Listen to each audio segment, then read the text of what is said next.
What's up, guys? If you haven't heard about Anchor by Spotify, it's the easiest way to make a podcast with everything you need all in one place. Let me explain. Anchor has tools that will allow you to record and edit your podcast right from your phone or computer. When hosting on Anchor, you can distribute your podcast on listening platforms like Spotify, Apple Podcasts, and much more. It's everything you need to make a podcast in one place. And best of all, Anchor is totally free. So download the Anchor app or go to anchor.fm to get started today.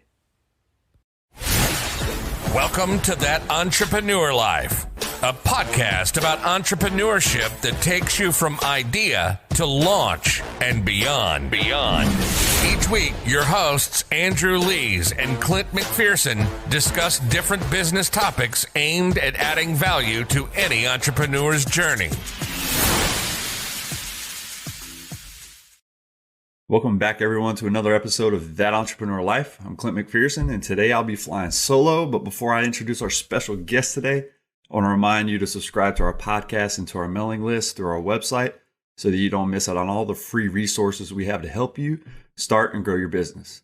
With that said, we've got a very special guest on the show today. She's the CEO of Victorious PR, a media agency that helps entrepreneurs, real estate brokerages, mortgage companies, and solar businesses get featured in industry-specific publications, local press, podcasts, and top publications to be seen as industry leaders in their fields. She often talks about how companies and individuals leverage digital PR to not only increase their visibility, but also directly grow their revenue. Our guest has also been featured in over 200 publications, including Forbes, Entrepreneur, Yahoo, Finance, TV, radio stations, and the TEDx stage. Without further ado, I'd like to welcome our special guest, Victoria Kinney, to the show. How are you doing today? I'm doing good. Happy Labor Day. For sure. Thank you so much, like I said offline just a second ago, for joining us here and sacrificing some of your Labor Day and really helping us add value in what we're doing on our podcast. Absolutely. Even though it's Labor Day, the hustle doesn't stop. It does not. And that's true entrepreneurship, right? Yes. Even when there's a holiday or whatever you want to call it, there's really no downtime as an entrepreneur. You just keep the grind going, the hustle, and you just make it happen, right? Absolutely. It's this inspiration that keeps us going, right? 100%. So Victoria, I really appreciate you being on today, but can you take us back to when your entrepreneurial journey started and what it is about entrepreneurship specifically that keeps you motivated, keeps you fired up, and just keeps you moving every day? Ooh, that's a great question. Yeah, I guess I wasn't one of those kids who was like selling things and had a lemonade stand and was like always trying to hustle for a dollar. No, I was trying to sing. I loved to sing. And so me and my sisters had a little girl group going on. We were these like four sisters and we'd sing to country music because we were from the Nashville of the West, and I guess that was entrepreneurial, but it was more creative.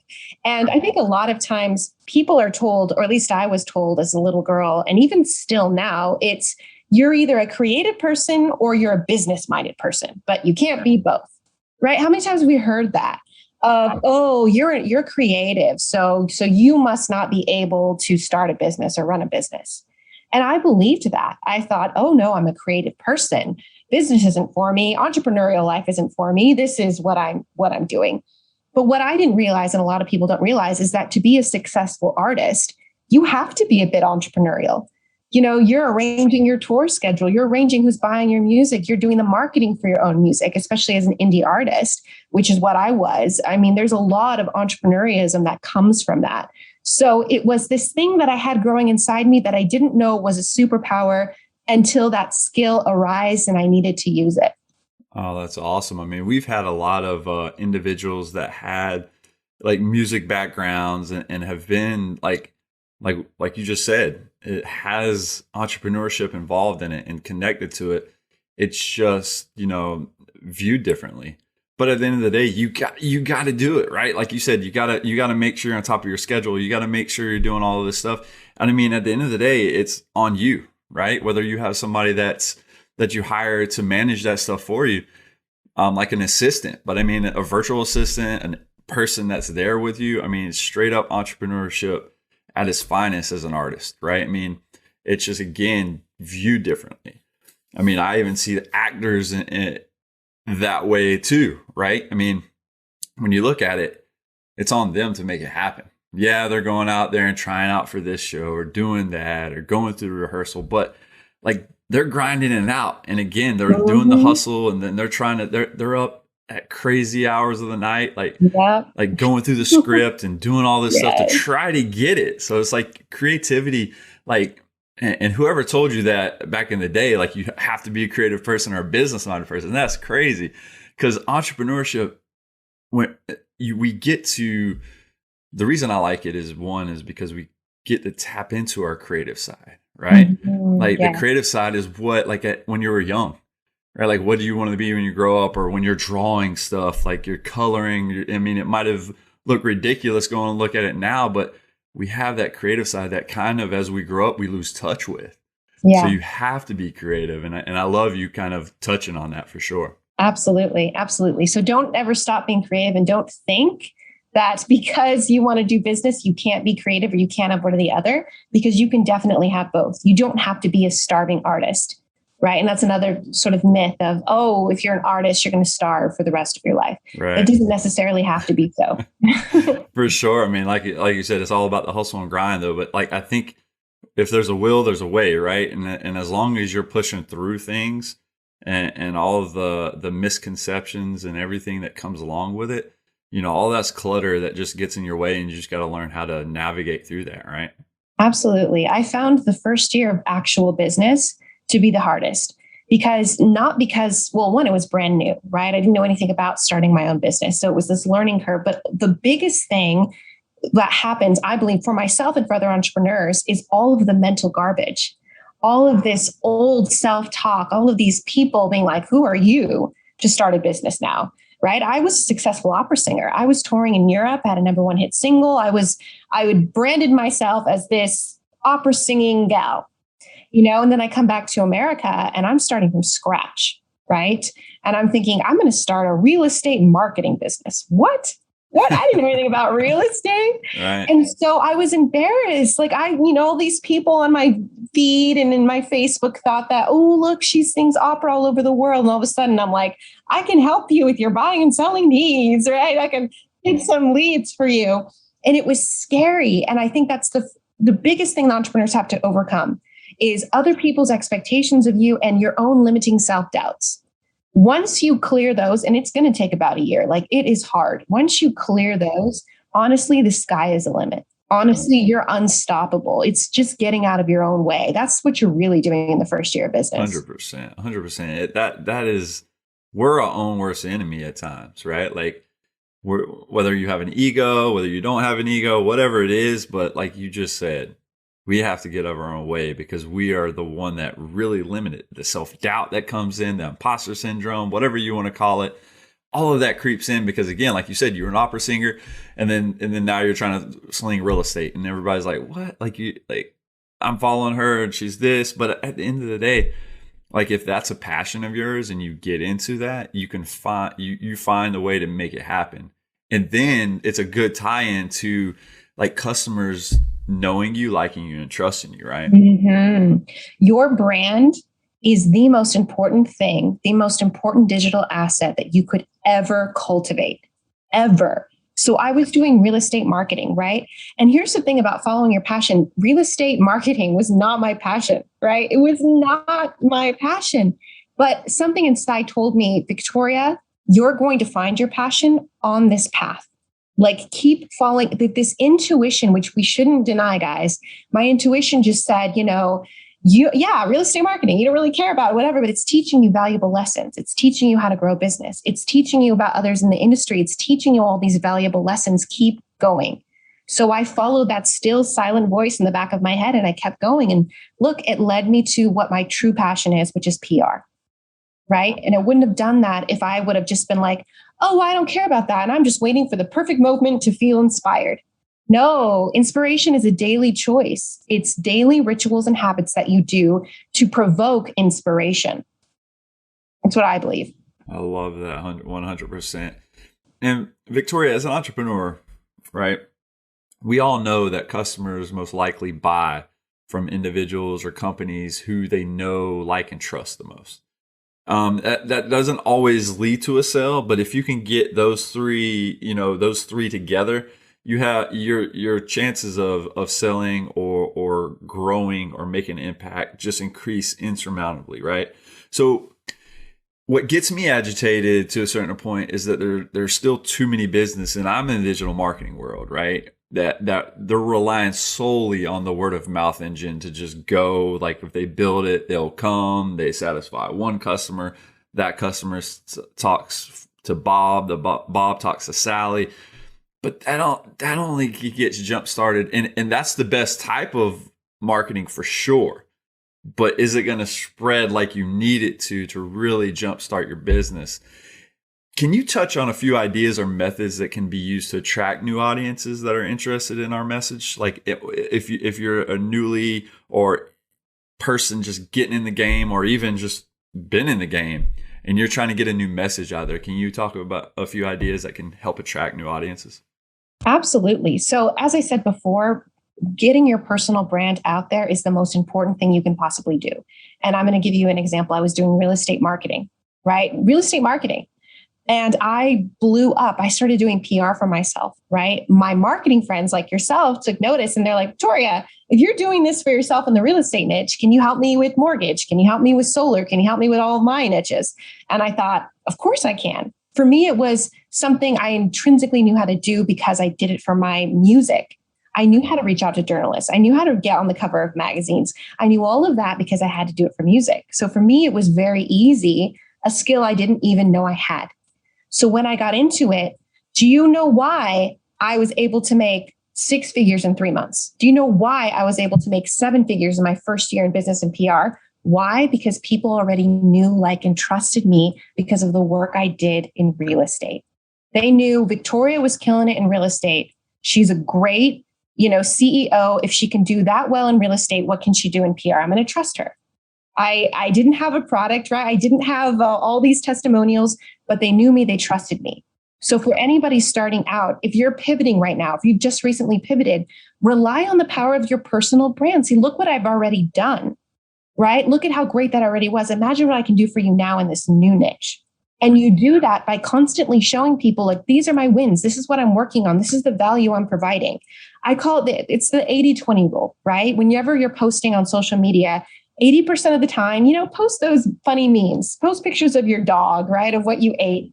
But 20% of the time, it needs to be pure value. This is who I helped. This is what I've done. These are the steps that you need to do. And if you want to make it in PR, real estate, whatever your niche is, right? So that people come to see you as a true thought leader. So now you're psychologically telling them you're an expert, you're a leader. They start referring you to people. They start building your personal brand. You start reaching new audience inadvertently because you are being your product. I love that. I mean, I really think, again, it's so important to put yourself out there, right? Mm-hmm. That self-doubt that clouds individuals and entrepreneurs from time to time, because one, entrepreneurship is or can be lonely, right? But it's just about surrounding yourself with the right group of people, whether it's mentors, whether it's friends, individuals that are hustling and grinding and on the journey with you, employees of your business, whoever it is. I really think it's all about, getting rid of that self-doubt and putting yourself out there and utilizing the 80-20 rule, right? Like, if you're already posting stuff on social media, obviously you don't really care. Like, you want people to see that type of stuff. But you also want people, right, to separate yourself from that is really showing them your wins, right, and your losses at the end of the day.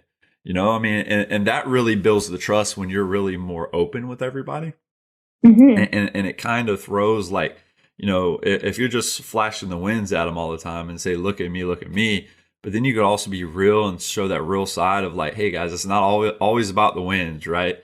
You can continue to move with a loss and continue to pivot, right? So I was talking about this yesterday. I was at a friend's house and we're just talking about business in general and him being on a podcast. And I was just talking about, like, pivoting, right? Pivoting so huge. Oh, yeah. So many people that throw in the towel, so many people that quit instead of taking a loss and just saying, look, this might not be this might not be the path I need to take, but at the end of the day, this is what's on my heart. And so instead of just throwing in that towel, let me pivot and figure out how another route in another way that I can actually add and create value for the people that are already following me, that are already in my network. And that, once you really start focusing on the value that you bring to the table and what you can add, doors start opening up, right? Oh, yeah. Oh, yeah. And I love the idea of podcasts, right? I'm on a podcast. I get a lot of my clients on podcasts because they understand that how valuable it is to tell their own story in their own words. Right. The good, the bad, and the ugly. Like here, we're on this call and I told you I pivoted from real estate, right? Which is not something you would know about me if you just found me online. Right. But I'm able to tell that story. And that's why I encourage all of my clients and anybody who's listening to this, like, get on podcasts, get your story out there, become a real person, because it opens you up to a new audience and a new side of yourself that other people may not get to see of you. Yeah. I mean, and there's also questions that podcasters might draw out of you that, like, hey, I haven't even shared this with my audience before. And now I'm actually sharing it on a podcast. And if you want to learn more about this, go listen to this episode with so-and-so. I mean, a lot of that, again, it helps build and continues to not only let people know who you are, build that trust. Then once they can they already can relate to you, but then they're like, oh my gosh, like they've been through a very similar journey as me. And now I'm even more in tune or more connected with this individual. And so again, inadvertently, they're going to be more willing to throw dollars at you as long as you continue to add that value, right? Absolutely. Absolutely. And the same goes with publications, right? So what makes you stand out from your audience? Everybody is posting on social media, everybody's running paid ads. But if you can get into publications that have stood the test of time, publications that have been there for hundreds, 100 year plus, whatever, and say like, this publication has trusted me and has published my story, then you're leaps and bounds ahead of your competition. Then you become a category king. Imagine if somebody puts in like, I want to learn how to be a Facebook ads coach, or I want to learn about, be a lifestyle coach, whatever it is you do. And your name pops up first on Google, and not from you, not you tooting your own horn, right? But in like Forbes magazine, Entrepreneur magazine saying, this is the guy. How powerful is that? 100%. You've just owned Google. Yes. You've just dominated the market. You are the number one authority in your niche. That's what's going to separate you from everyone else. Because at the end of the day, anybody with $1 can run an ad, but not everyone can get into these publications. And that's why PR is so powerful. Yeah. And I mean, this is a good tie into my next question, because over the years, which I briefly touched on during the introduction, right? You have yourself appeared in multiple publications that have led to hundreds of dollars in revenue, if not hundreds of thousands of dollars. Can you share with us how to become famous within a specific niche and how to turn the old school world of PR into an exciting revenue generating channel as an entrepreneur? Because for me, before you actually answer that question, like when I got into the digital marketing space, and then I met my first PR individual when I was downtown. And then it was like old school PR. Like it wasn't like they were like pushing that stuff. And I'm sitting over here in the digital world. I'm like, there's another way to do this, right? Yeah. So can you touch on that? Yeah, absolutely. And I'm glad you brought up that question, because there's a lot of like, people don't understand PR, right? They think it's like old school. Do you mean just newspapers? Is that what you mean? I'm like, no, right? But then they also, who has gotten a message on Instagram from somebody in a third world country saying like, pay me money, I can get you verified. I get you on Forbes India, right? So it's like, we've all gotten that. And so it's this big discrepancy. What is PR? How do I do it right?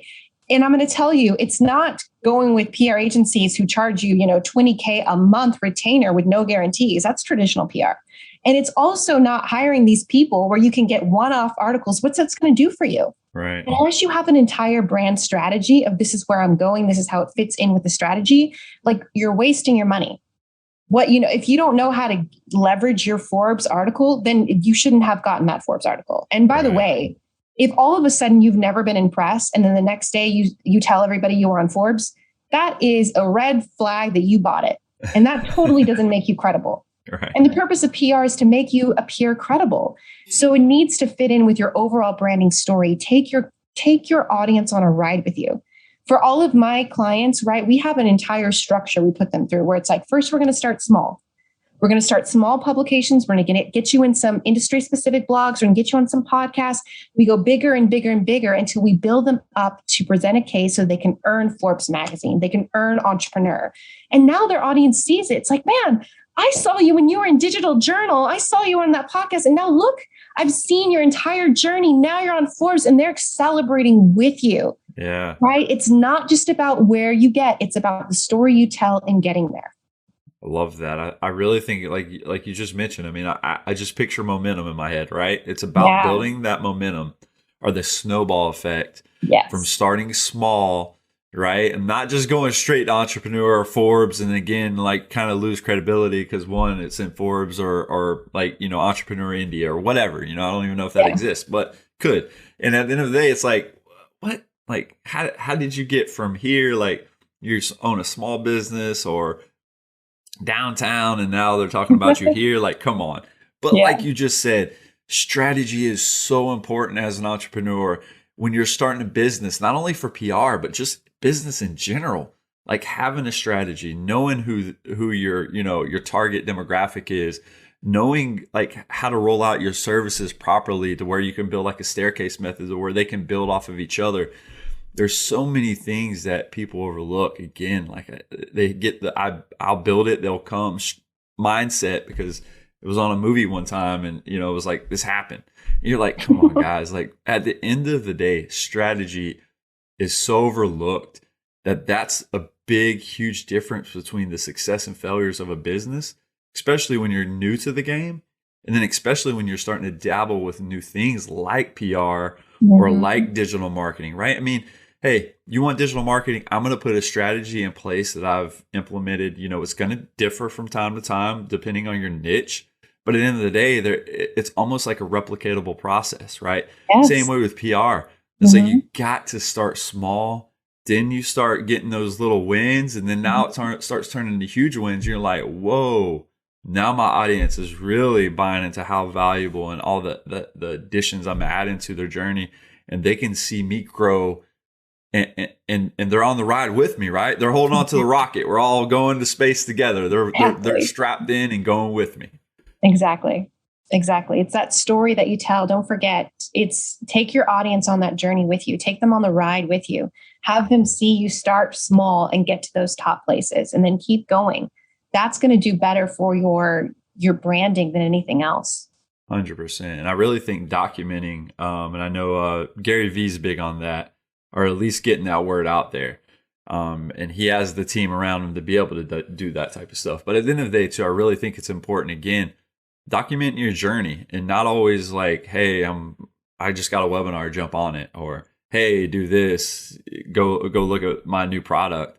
It's like document the things that you're going through, the fun, the trials, the tribulations, everything in between. I think the more you document, and again, that again helps build that trust engine, that word of mouth, that loyalty, and it gets more people in your corner because they want to know you're a real person and not just this robot that has a team making everything happen. And then you get on and say, what's up, guys? This is me. Check my new video out, right? Exactly. It's all part of it. And, you know, whether you know it or not, what you're doing when you're including them, that's PR. That's 100%. Public perspective. You know, it's marketing. I'll tell you the difference between marketing and PR. Marketing is saying, look at me. I'm cool, everybody. I'm cool. And PR is having someone else go, hey, trust me, he's really cool. Yeah. Right. What are people going to agree with more?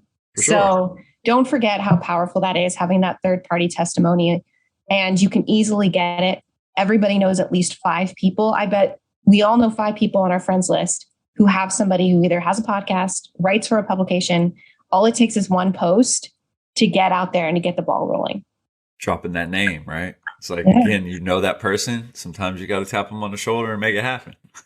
Exactly. That's what this world's all about. So Victoria, I mean, through your entrepreneurial journey, I mean, we've all experienced highs and lows. It's a roller coaster journey from time to time. Sometimes, you know, I've been in the position when I was new in the game to where I wanted to walk away, right? Because it is tough. And sometimes, you know, that comfort that comes with like a corporate job or just a normal job in general, to where you can get that paycheck or whatever it is. It's just one of those things that a lot of people again, throwing a towel too early. They quit their entrepreneurial journey. But what has been the most difficult thing for you during the process about being an entrepreneur? The most difficult? Yeah. Well, to be honest, it's been difficult. Don't get me wrong. Being an entrepreneur is every day you're going to have to solve a different problem every day. And you have to wear all the hats. You have to know a little bit about marketing, a little bit about sales, a little bit about everything in order to be successful, right? So it's a lot. But, they say that there's two things that drive entrepreneurs, either inspiration or desperation. And I can tell you, when I first started, it was desperation. It was, oh my God, I just got kicked out of Europe. I can no longer sing opera. Americans, it's not like opera jobs are growing on trees in America, right? Right. It was this desperation. It was, God, give me anything. I'll say whatever you want to show me, I'm going to take, I'm going to go all in. Right. So the first year I felt I was running off desperation, and I'll be honest about it. Right. And if that's you, that's fine. That's what I used. It wasn't until I got into my second year of business where I started PR, where I felt truly inspired, where I felt this is my thing. This is what I'm really good at. This is what I'm passionate about. But don't be afraid, to use one of those two fuels, right? They say what fuels us is either fear or, love. And so desperation, inspiration.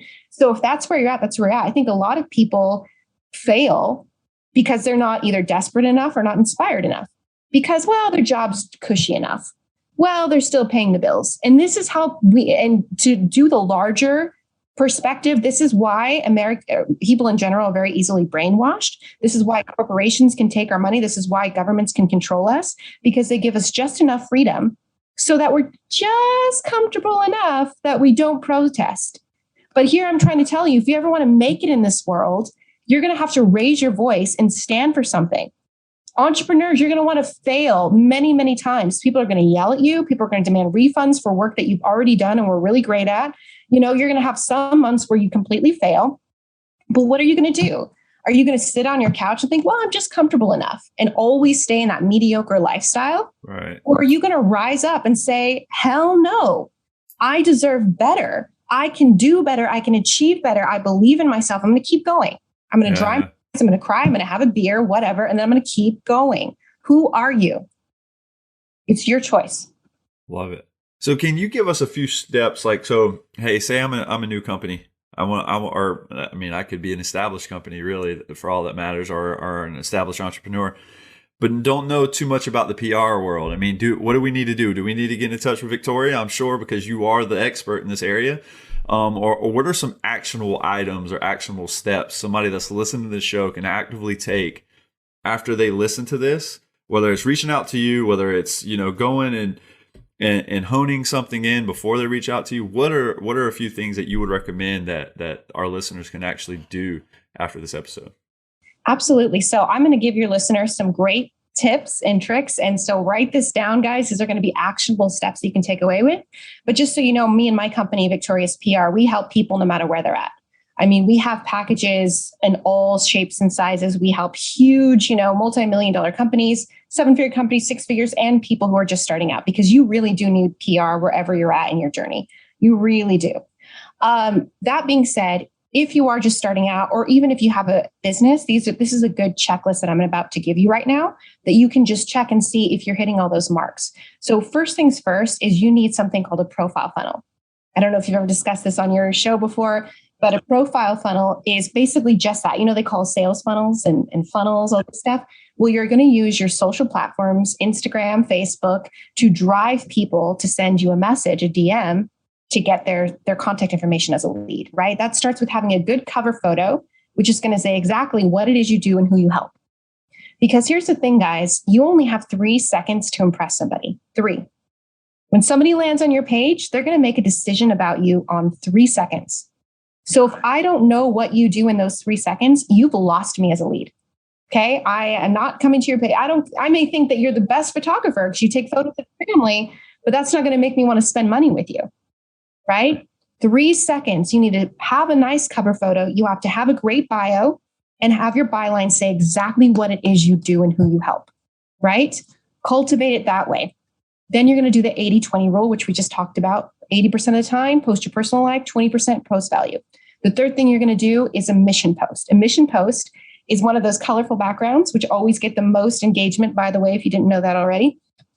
And on these colorful background, you're going to say, which one of my friends do I know has a podcast that I can speak on?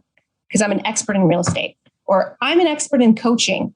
I'm an expert in high ticket sales. Who do I know on my friends list that has a podcast I can speak on, or has a blog that would like to feature me? Whatever it is, I guarantee you're going to get comments of people tagging other people, or you should talk to so-and-so, or actually I have so-and-so. This is how you start, guys. You start from the ground up, but you don't do it until you have a great profile funnel, so that if that podcast host comes to your page, they don't think that you're just this crazy person. They say, oh, hey, they have a presence. They know who they are and what they're doing.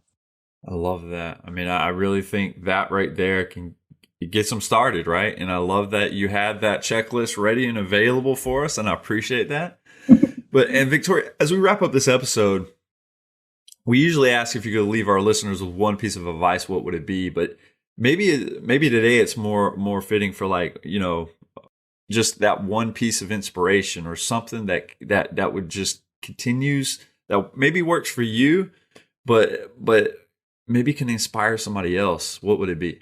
I would just say the biggest thing is mindset. It's never, oh, I don't know where to start. You know where to start. There's YouTube videos, right? You know where to start. There's this amazing podcast that we're listening to right now. You know what to do. I would just say, don't forget, it's not that we're risen apes, we're fallen angels, right? We have divinity inside us. Like, you are incredible. I wish I could just shake every person on the planet and say, like, you are so awesome. Yeah. I truly believe if every homeless person fundamentally knew how incredible they were just to be human, like, they would just rise up, you know, brush themselves off, go to Goodwill, get a suit, and go get a freaking job. They would, because if you really knew how incredible you were, the fact that you're a human being alive in 2021 and have endless possibilities, you can buy a course on Coursera for $10 and learn how to code, right? And get a 6-figure job coding, or like starting your own business. You can literally go onto your website and start a business like today. You know, you can't do that in Italy. Right. You can't do that in other countries, but you can do that here in America.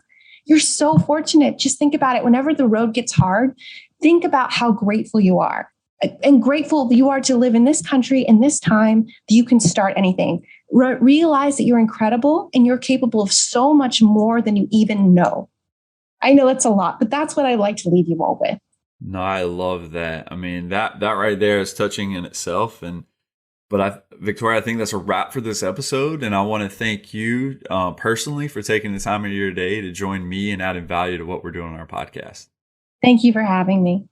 It's really been a pleasure. And thank you all so much for listening to That Entrepreneur Life. To learn more about what Victoria is working on, check out victoriouspr.com. If you like what you heard today, please subscribe to our podcast, and don't forget to download our free book about the success mindset at thatentrepreneurlife.com. Thanks for continuing to support what we do as entrepreneurs, and don't forget to join us next week for another episode of That Entrepreneur Life. Thanks for listening to That Entrepreneur Life podcast. Be sure to visit thatentrepreneurlife.com to join the conversation, access our show notes, and discover our fantastic bonus content. Don't forget to join us next week for another episode as we continue to add value. Until next time.